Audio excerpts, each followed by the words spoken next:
Thank you very much. Oh, we love you, folks. We love you. We love you.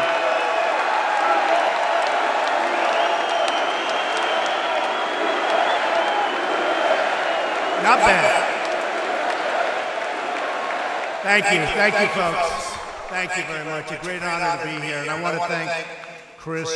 So many people have done such an incredible job, and these are real patriots. They really are, and they don't get the kind of adulation, but really they do, and we know that. I want to thank Wayne LaPierre. I want to thank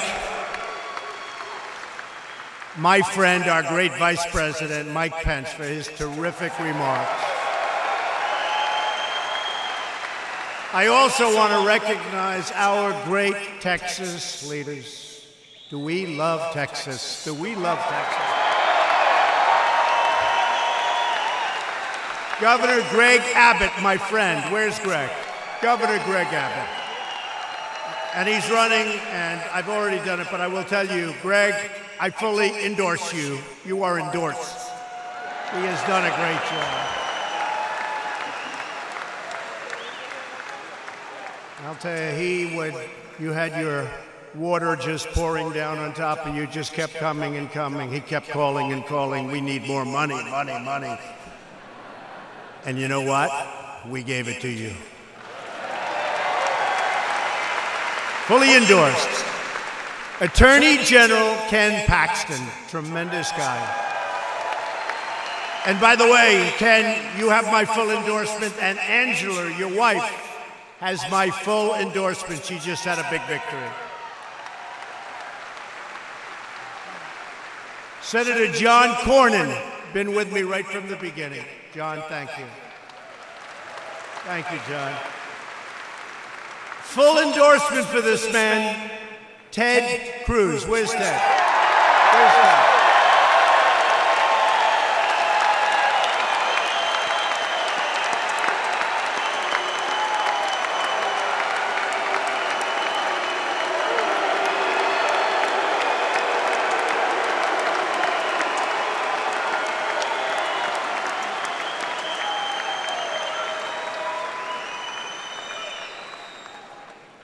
Thank you.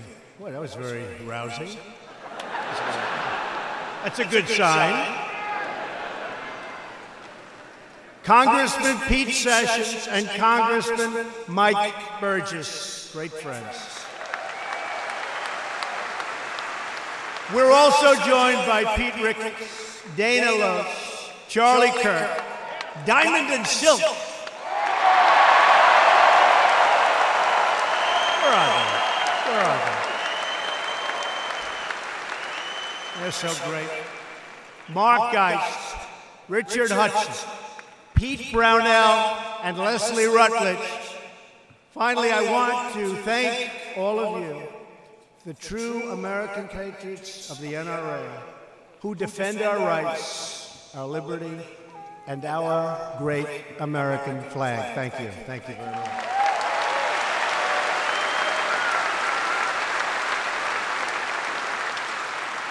The people in this hall have never taken our freedom for granted, never. And you have never stopped fighting for our beloved Constitution.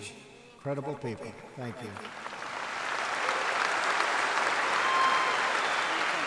You give your time, your energy, your vote, and your voice to stand strong for those sacred rights given to us by God, including the right to self-defense.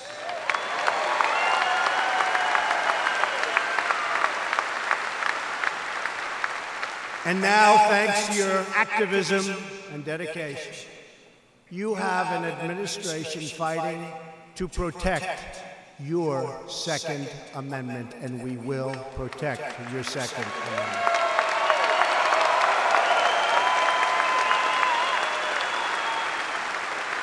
Your Second Amendment rights are under siege, but they will never, ever be under siege as long as I'm your president. All of us, thank you. All of us here today are united by the same timeless values. We believe that our liberty is a gift from our Creator and that no government can ever take it away. We believe in the rule of law.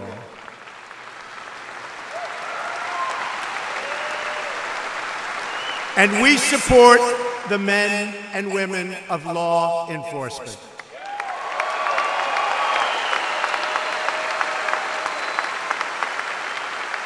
We have pride in our history and respect for our heritage.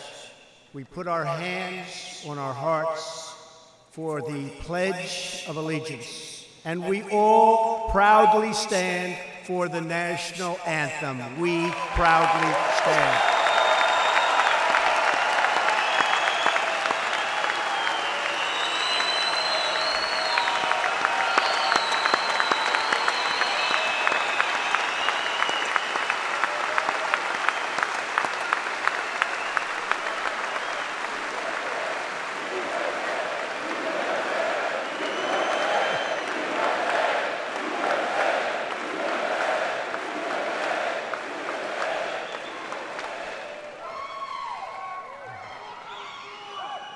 What people, what great people. And this is your record crowd, you know, all-time record crowd. You do know that, so just remember, nice to set records. We love our country, and we believe our citizens deserve a government that shows them the same love and loyalty in return. For the last 15 months, that is exactly what we have been doing. We are all finally putting America first.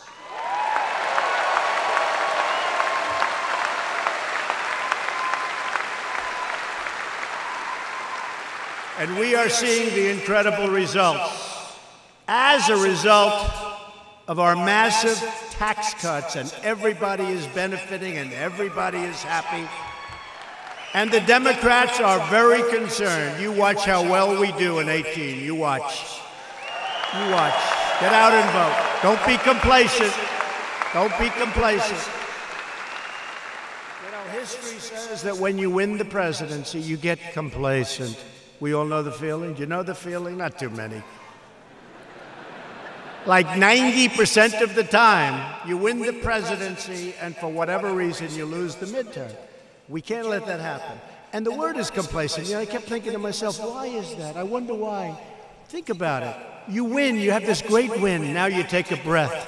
You relax. All of a sudden, 2 years is up. They're fighting like hell, and you're complacent. We cannot get complacent. We have to win the midterms.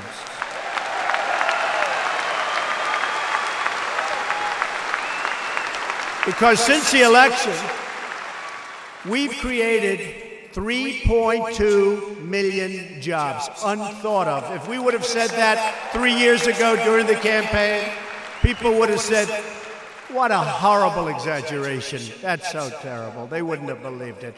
3.2 million. The unemployment rate, you saw that just today, just fell beneath 4% for the first time since the beginning of this century.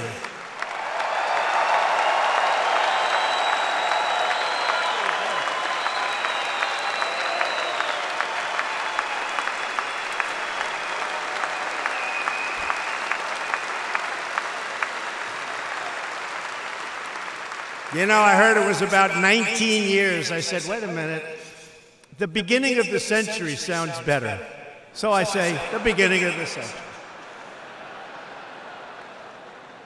More beautiful. African American unemployment has reached another all-time in history record low in history.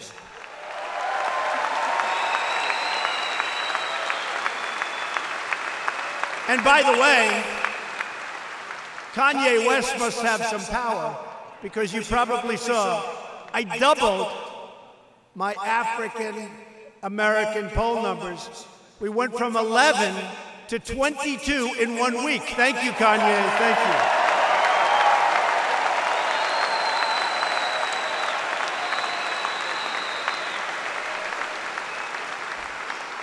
When I saw the number, I said, there must be a mistake. How can that happen? Even the pollsters thought there must be a mistake. Now we've come a long way. You remember I'd come into big rooms, big audiences, and I'd say, what do you have to lose? Because the Democrats have always had that vote. I say, what do you have to lose? Horrible in crime, horrible in education, horrible on everything. I'd say, what do you have to lose? And they voted for me, and we won. But now the numbers are much higher than they ever were with African American, and we're happy.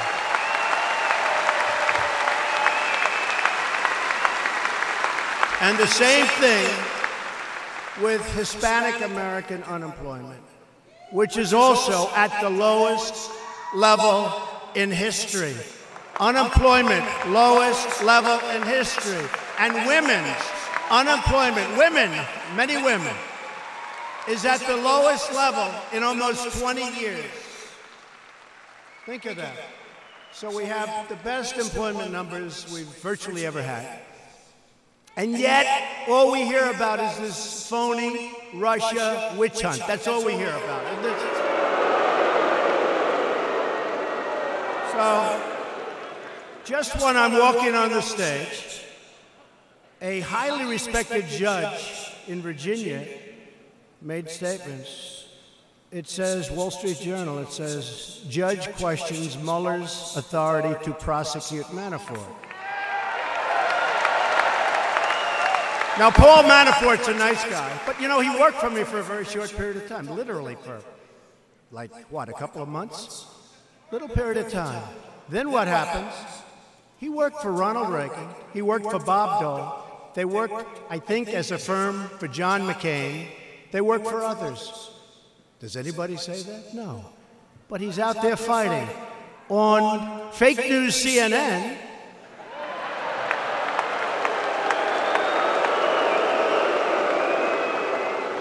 I think NBC may be more distorted and worse, but no, but on CNN, they have a headline. Judge in Manafort case says Mueller's aim is to hurt Trump. You believe that? This is what we're up. It's called the witch hunt. So I just said, give me that article. I want to read it. Just happened a few minutes before I walked on stage. A federal judge Friday questioned special counsel Robert Mueller's authority to bring tax and bank fraud charges unrelated. Nobody knows that. Everyone thinks, oh, unrelated to the 2016 election against former Trump campaign manager, Chairman Paul Manafort. He was there for a short while. But he's a good person. He is. I really believe he's a good person. Judge T.S. Ellis, who is really something very special, I hear from many standpoints. He's a respected person. Suggested the charges before the U.S. District Court for the Eastern District of Virginia were just part of the Mueller team's designs to pressure Mr. Manafort into giving up information on President Donald Trump or others in the campaign. I've been saying that for a long time. It's a witch hunt. Then, none of that information has to do with information related to the Russian government coordination and the campaign of Donald Trump. It doesn't have anything to do. It's from years before. Then, how does this have anything to do with the campaign, the judge asked. Let me tell you, folks, we're all fighting battles, but I love fighting these battles. It's really a disgrace. What's happening to our country is a disgrace.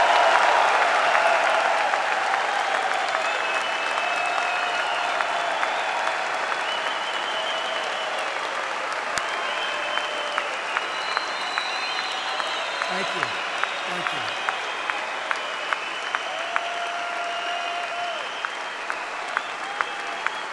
Can you imagine if we ever called for a rally in Washington, D.C.? There wouldn't be enough room.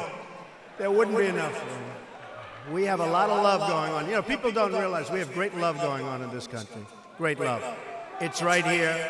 We have, and by the way, you just saw the recent poll. It came out, the Rasmussen, 51 or 52. It's the highest level I've ever been at. How does that happen when you only get bad publicity? How does that happen? That's because people realize that a lot of what you read and a lot of what you see on television is fake. They realize it. The people are smart. The people are smart. So you have a battle also. You have a battle to keep your rights, and we're going to keep those rights. You're going to be so happy. You have to say, you weren't sure that Trump was going to win, but you all went out there. You all went out there and you voted. You voted.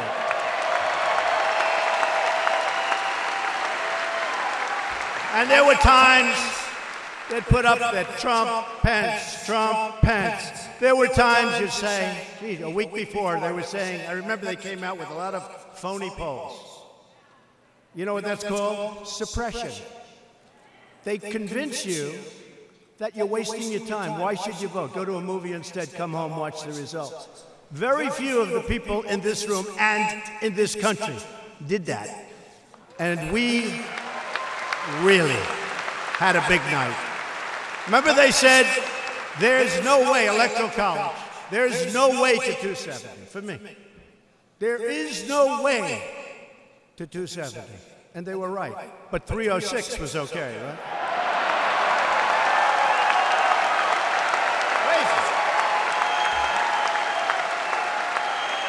306.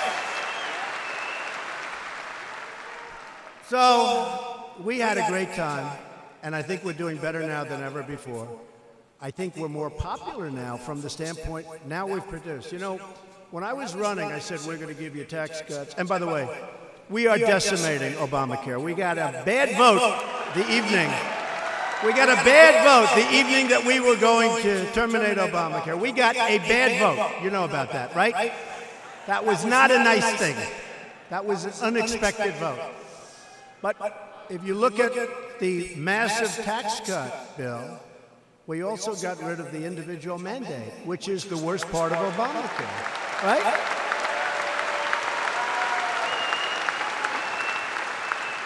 I don't know if the people in Texas are going to like this, but we also got Anwar in Alaska, so I don't know if you're going to like a little competition. But you know what it is? It's called energy for this country. It's called energy. That we like. So, Ted, I think they're happy with that, I think, right? So, we've delivered. And when we were running, I would say, we're going to this, we're going to that, we're going to that. A certain person that's not a very fair person in the media said, I have to say, Trump has actually delivered more than he promised, which is probably the first time people have ever heard that statement. We've actually delivered more than we promised. And let me just tell you this, we're really doing well with North Korea. We're really doing well, okay? Right?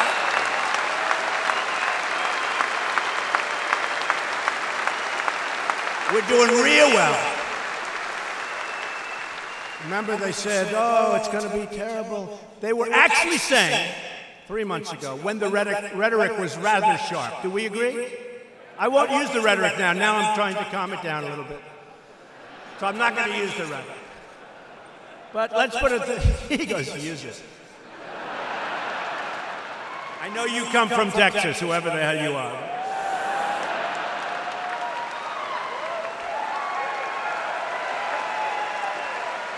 Look, for years they've had this problem. And everybody has said sort of, oh, don't talk. Please don't talk. The last administration had a policy of silence. Don't talk. You may make them and him angry. Don't talk. If a horrible statement is made about the United States, don't say anything. We have no comment. Please, please. Oh, my God.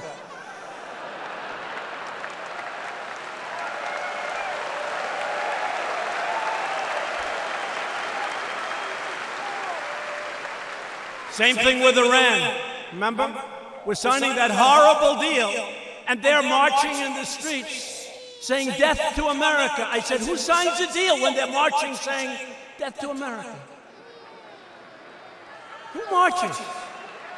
They're saying, death to America, and we have the former administration.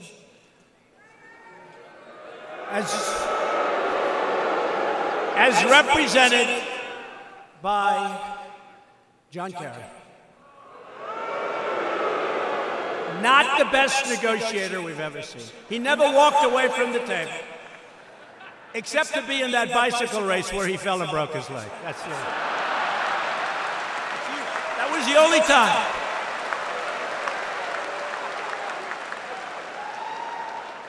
I said, don't tell him you broke your leg. Just stay inside. Say you don't want to negotiate. You'll make a much better deal. But he broke his leg. And I learned from that. At 73 years old, you never go into a bicycle race, okay? Just don't. You just don't do that. I'm not 73, he was, okay? But I'll be there. But we have great things going on. And, you know, with respect to North Korea, remember how strong it was, and they were saying, this is going to be nuclear war. We're going to have no. You know what gets you nuclear war? Weakness gets you nuclear war. Being weak gets you nuclear war. That's what gets you nuclear war.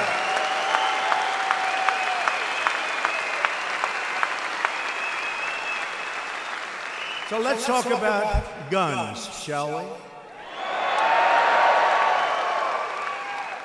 Paris, France has the toughest gun laws in the world. The president just left Washington. Emmanuel, great guy. Nobody has guns in Paris, nobody. And we all remember more than 130 people, plus tremendous numbers of people that were horribly, horribly wounded. You notice nobody ever talks about them. They talk about the people that died, but they never mention that 250 people had horrible, horrible wounds. I mean, they never mentioned that. But they died in a restaurant and various other close proximity places. They were brutally killed by a small group of terrorists that had guns. They took their time and gunned them down one by one.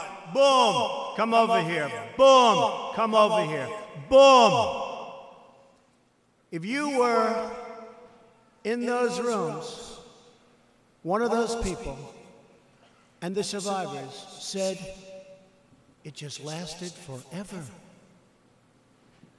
But if one employee or just one patron had a gun, or if one person in this room had been there with a gun aimed at the opposite direction, the terrorists would have fled or been shot, and it would have been a whole different story. I mean, right? Right? We all know what's going on in Chicago. But Chicago has the toughest gun laws in our country.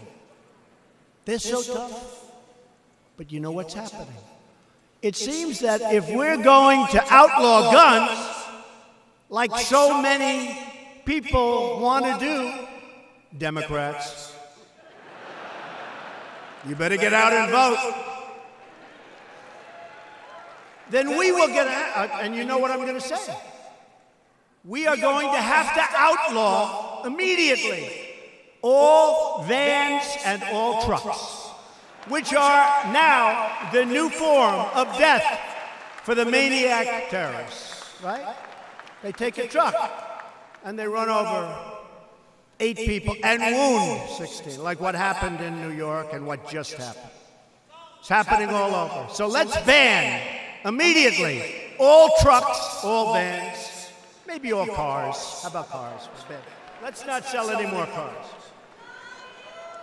I love you too. Thank you.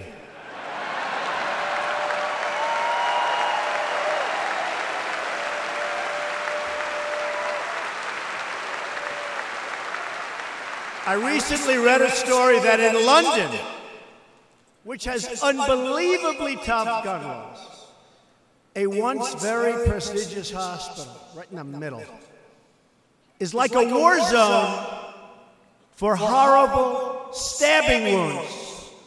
Yes, that's right. They don't have guns. They have knives. And instead, there's blood all over the floors of this hospital. They say it's as bad as a military war zone hospital. Knives, knives, knives. London hasn't been used to that. They're getting used to it. It's pretty tough. We're here today because we recognize a simple fact. The one thing that has always stood between the American people and the elimination of our Second Amendment rights has been conservatives in Congress willing to fight for those rights, and we're fighting. We're fighting.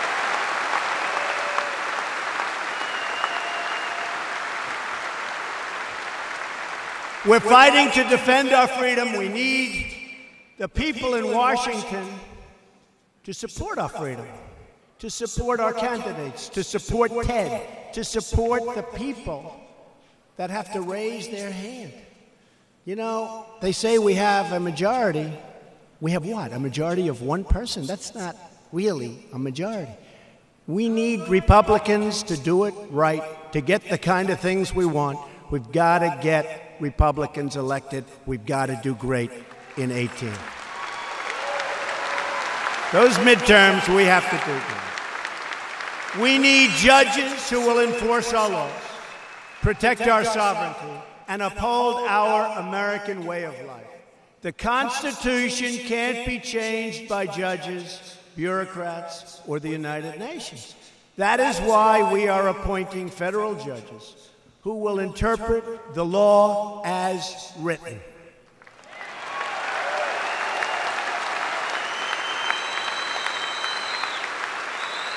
In my first year, I nominated, and the Senate confirmed, more circuit judges than any new administration by far in history, and we will have the all-time record very soon.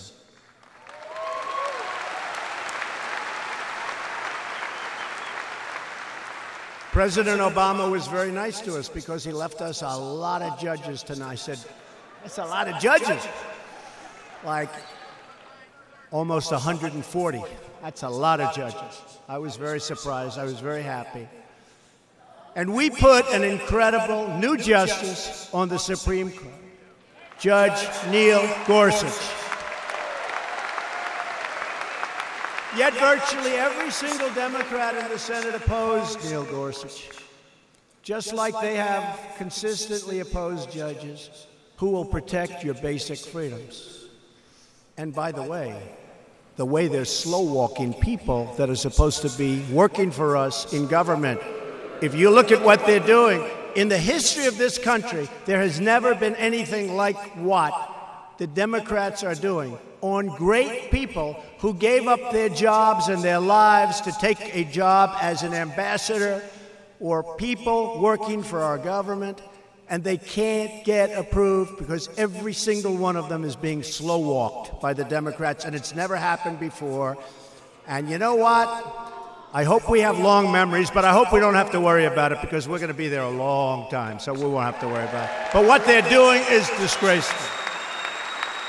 What they are doing, Schumer and the group, what they are doing is disgraceful.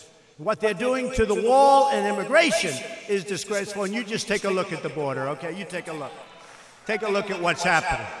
My administration and conservatives in Congress were elected to uphold your rights, to rebuild our military, which we are doing a great job of rebuilding,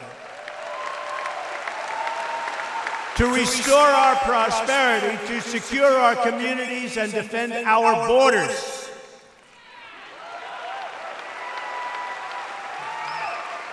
Oh, we have the worst immigration laws anywhere in the world, but I'll tell you what, it's not easy for people to come in, I will tell you. It's not, but we have the worst laws. After years of defending the borders of other countries, we go into wars with other countries. We shouldn't be there. We go into wars to defend their borders. We don't defend our own borders. And we're going to start defending our country. We're going to start defending our borders.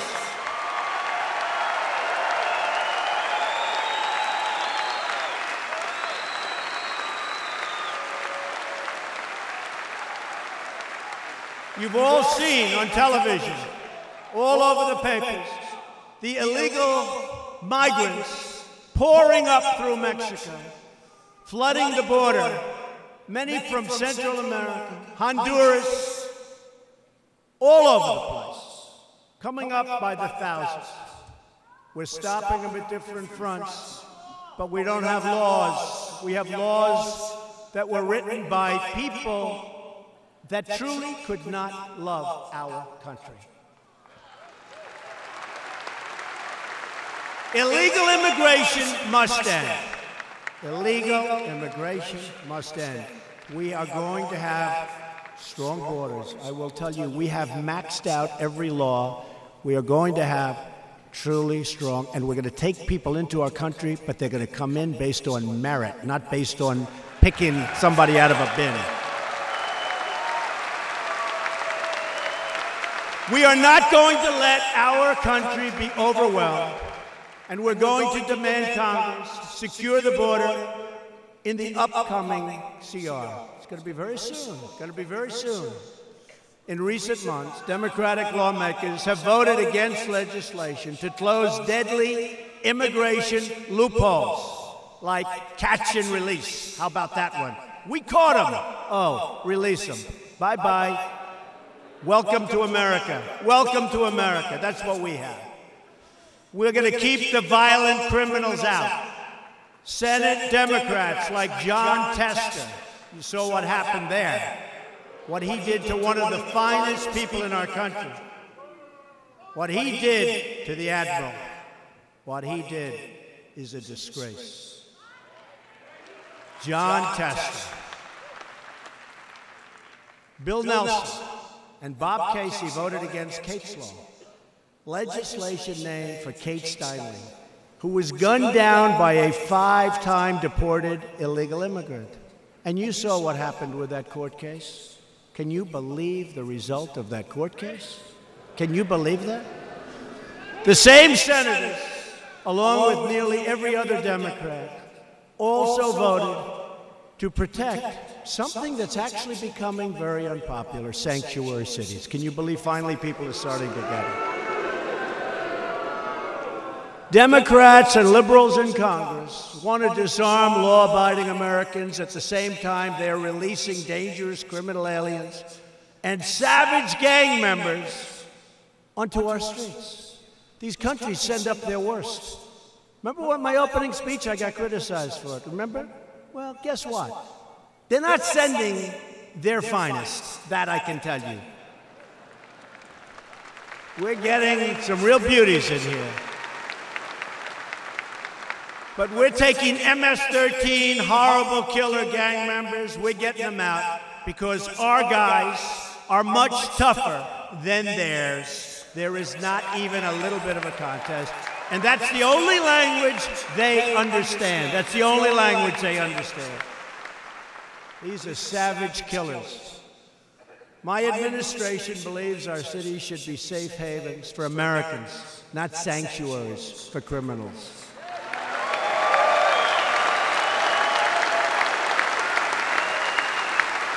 And we believe that violent gang members must be thrown out of our country immediately, not let to stay, to fester, and to get larger. We get them out, and we are taking them out by the thousands.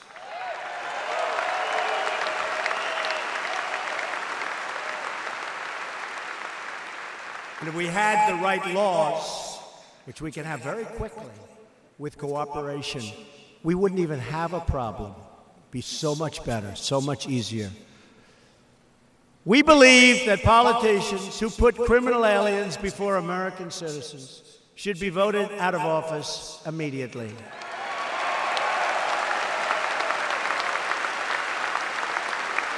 As we secure our borders, we're also supporting the heroes who fight crime, serve our citizens, and secure our streets. Our brave men and brave women in blue. We love them.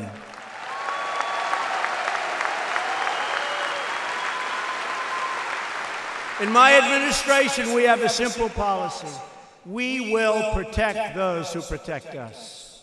You saw what I did with the military equipment, the excess equipment that was sitting all over the country in warehouses, never to be used again. And other administrations, they just didn't want to give it to the police. They said, it's too much protection, it looks too strong, it looks like military. Guess what? It's now being distributed all over to our police forces.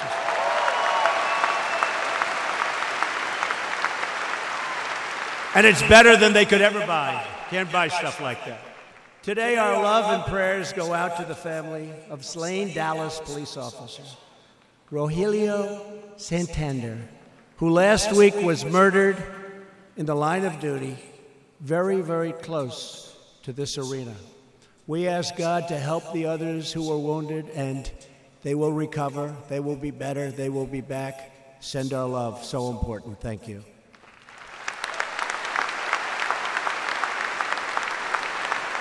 And we mourn together with the entire Dallas Police Department. It's a great police department. A police force that has lost too many heroes, but has never lost its will to protect and to serve you.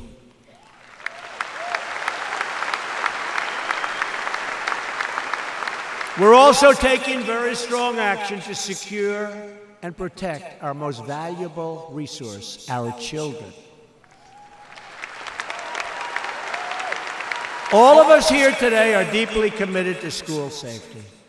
Nothing is more important than protecting innocent lives. And I will tell you, Wayne and Chris and all of the people at the NRA, we speak about it all the time. These are great people. These are great Americans. These people have great heart.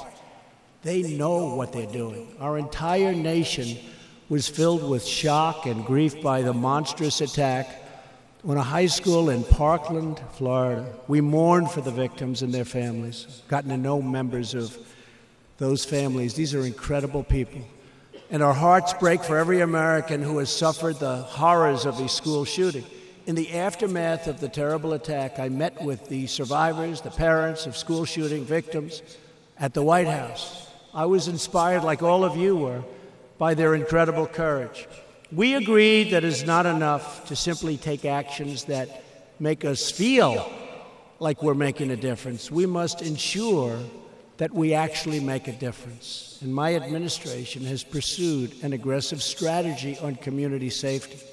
We're working to improve early warning systems so that when the police are called, when the community sees the red flags, which they saw in Parkland all over the place, there has never been a case where more red flags have been shown. Swift action is taken by the authorities. Law-abiding gun owners want to keep firearms out of the hands of those who pose a danger to themselves and to others. We all want that. We all want that.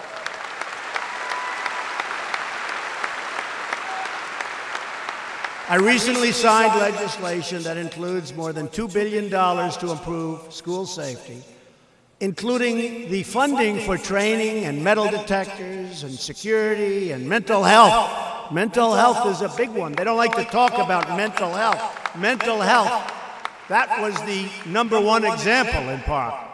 That legislation also made vital improvements to our background check system, which everybody wants. Finally, all of us agree that we must harden certain schools. At the same time, the police have to be able to get into those schools if there's a problem. We want armed guards. We want to be able to get in. I saw some of the craziest plans that I've ever seen. You can spend a fortune on each school. You will spend so much. Nobody knows more about construction than I do. You will spend so much. You're going to make it so hard that you can't run a D8. You know what that is, right? Through the doors. Means a tractor. There's only one problem. If one of these maniacs get in, and it's so hard, you can't get in.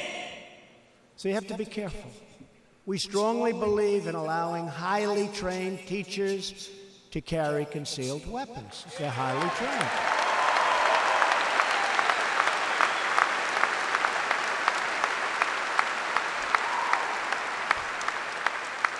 and we want highly trained security guards. 98% of mass public shootings have occurred in places where guns are banned, just so you understand. Tragically, as we've seen, there's no sign more inviting to a mass killer than a sign that declares this school is a gun-free zone. Come in and take us. 98%. You know, they're cowards. You saw that in the recent case where he did all of his damage and then he sort of slinked out of the school. And the policeman outside caught him in a different community. That policeman did a good job. That policeman did a good job. Caught him in a different community. But they are cowards. When they know there's guns inside, they're not going in. We just don't understand that. We can't get that word out. But highly trained people. At the same time, there is no stronger deterrent for a sick individual than the knowledge that their attack will end their life and will end in total failure. When they know that, they're not going in. You're not going to have school attacks. We support the Second Amendment, not only because we believe in freedom, but also because we trust in everyday, talented, wonderful people. They love our students.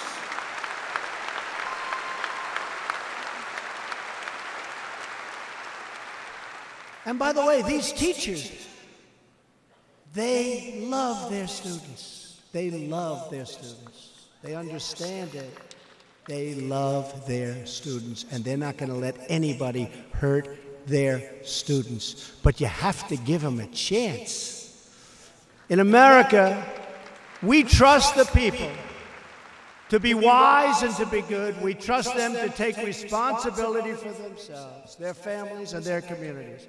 And that is why in America we have always trusted the people to keep and bear arms.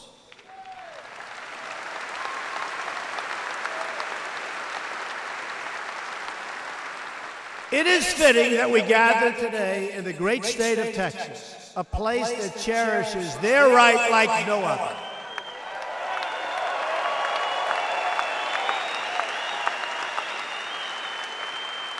You know, before I left today, a couple of people came up to me, good political people. They said, you know, going to the NRA convention and speaking today, that'll be very controversial. It might not be popular. You know what I said? Bye-bye, got to get on the plane. Because we have to do the right thing.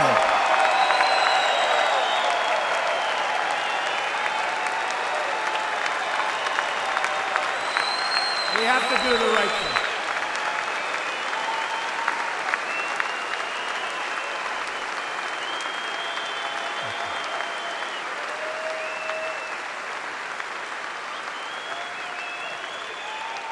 This proud state would not exist if not for a handful of determined and defiant Texans who refused to surrender their rights nearly 2 centuries ago.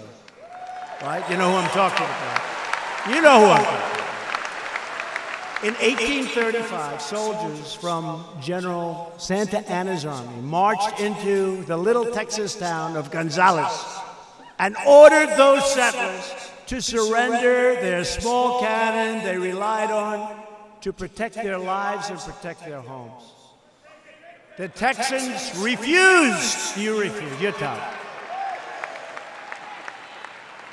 That's right. They were not about to give up their only means of self-defense. In response, Santa Anna's army returned with a large group of additional people. They had men all over the place. The army was big. This time they were met by dozens of Texans, settlers, soldiers, and ordinary citizens who had rushed to Gonzales to defend their rights and their freedom. As Santa Anna's men watched from a distance, those brave Texans raised a flag for all to see. And you know what it said. On the banner, they painted a cannon along with 4 words that echoed through the ages. And you know what it is? It said, "Come and take it." Come and take it.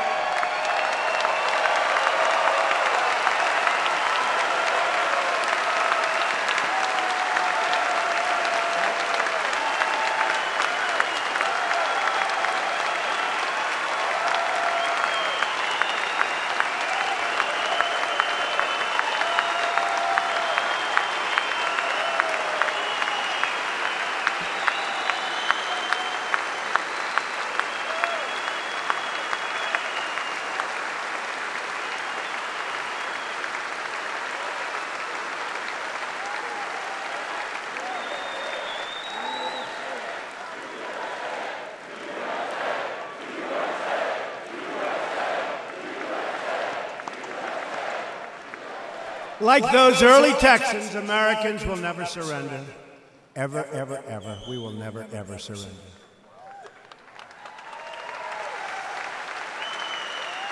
We will never give up our freedom. Americans are born free. We will live free, and we will die free.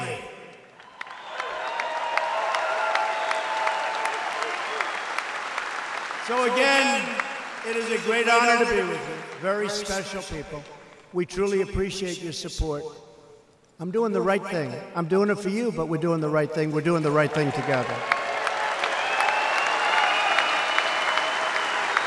I want to thank again all of our friends and patriots from the NRA.